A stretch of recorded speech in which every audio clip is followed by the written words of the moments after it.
Awaited movie AA22 నుంచి update వచ్చేసింది భయ్య. 3 రోజుల నుంచి కూడా ఫుల్ హైప్ ఎక్కిపోయింది భయ్య ఈ అప్డేట్ కోసం. 3 డేస్ నుంచి చెప్తున్నారు title and first look release అవుతుందని చెప్పి ఇప్పటికి రిలీజ్ చేశారు. యా లుక్ ఎట్లుందో మాట్లాడుకున్నాం, కానీ కొన్ని మీమ్స్ చూసాను భయ్య. ఆ మీమ్స్ గురించి లాస్ట్ లో చెప్తా, వేరే లెవెల్లో ఉన్నాయి మీమ్స్ అయితే. ఫస్ట్ లుక్ గురించి మాట్లాడుకుంటే అందరికి తెలిసినట్టే ఈ మూవీలో డ్యూల్ రోల్ చేస్తున్నాడు అల్లు అర్జున్. సో అందులో భాగంగా ఒక నెగిటివ్ రోల్ కూడా చేస్తున్నాడు, అంటే విలన్ రోల్ లాగా. సో ఇది దాని లుక్ అయి ఉండొచ్చు. సో లుక్ మీద నాకైతే ఎటువంటి కంప్లైంట్స్ లేవు, నాకు లుక్ చాలా బాగా నచ్చింది. సో నేనైతే అస్సలు ఎక్స్పెక్ట్ చేయలేదు ఈ లెవెల్ లో ఉంటుంది లుక్ అని. ఒక్క మాటలో చెప్పాలంటే మైండ్ బ్లోయింగ్ లుక్. సో దానికంటే ముందు నేను ఇన్స్టాగ్రామ్ లో కొన్ని మీమ్స్ చూసా, దాని గురించి చెప్తా అని చెప్పా కదా.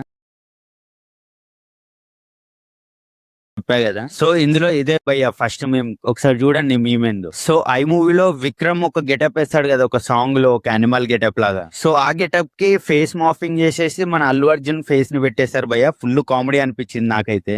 ఒక రకంగా చూస్తే అలానే అనిపిస్తున్నాడు భయ్య నాకు కూడా. సో మీరు అందరు కాశ్మోరా సినిమా చూసే ఉంటారు, అదే భయ్య మన కార్తీది. సో కాశ్మోరా సినిమాలో కార్తీ గెటప్ ఇంకా అల్లు అర్జున్ లుక్ రెండు పక్క పక్కన పెడతా, రెండుటిని కంపేర్ చేసి చెప్పండి భయ్య. నాకెందుకో ఈ కార్తీ లుక్ ని మన ఐ మూవీ లుక్ ని రెండుటిని కలిపితే వచ్చే అవుట్కమ్ లాగా అనిపిస్తుంది అల్లు అర్జున్ లుక్. సో మన శక్తి మూవీలో పెద్ద కొడుకుంటాడు కదా రాక, అతని పేరుని వాడేసారు భయ్య. ఈడ ఎంత ఫీల్ అయి ఉంటాడో వినుంటే. సో శక్తి మూవీలో రాకకున్నన్ని పవర్స్ అల్లు అర్జున్ కు ఉంటాయంటారా?